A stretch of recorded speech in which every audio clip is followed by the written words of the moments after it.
आज हम बनाएंगे रोस्ट और उसको कैसे मैरिनेट करते हैं और कैसे फ्रीज़ करना है आपने। बिस्मिल्लाहिर्रहमानिर्रहीम, अस्सलाम वालेकुम, welcome to my channel. 2 beef के टुकड़े ले लेंगे आप, पीस, ठीक है। और लेग साइड के आपने पीस लेने हैं, ठीक है। टांग का जो गोश्त होता है ना मछली का, वो लेना आपने। चलो जी, उसमें हम आधा कप डाल देंगे दही।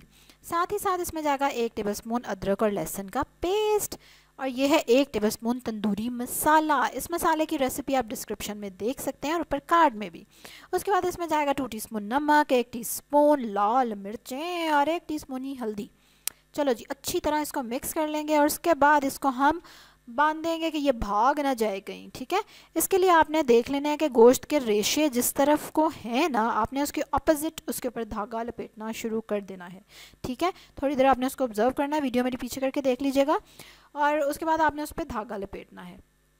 उसके बाद हम लेंगे 2 बैग्स, जिपलॉक बैग, और दोनों में इन पीसीस को एक पीस को डाल देंगे और मसाला भी साथ साथ डाल देंगे। अब आप इसको कम से कम हफ्ता भर तो ज़रूर रखें ताकि अच्छे से मैरिनेशन अंदर तक मीट के चले जाए। और उसके बाद आप इसको फ्राई करेंगे और इन्जॉय करेंगे। और इसको फ्राई कैसे करेंगे ये आप देखेंगे मेरी कल की वीडियो में, ठीक है। चलो जी, लाइक करो फटाफट मेरी वीडियो को, सब्सक्राइब करें जो नहीं किया हुआ, बेल आइकन पे ज़रूर क्लिक करें। और आपको कितना पसंद है बीफ रोस्ट और आप उसकी मैरिनेशन में क्या ज़रूर डालते हैं, ज़रूर कमेंट करके बताएं। कल एक और मज़े की वीडियो के साथ आपसे मुलाकात होगी, तब तक के लिए अल्लाह हाफिज़।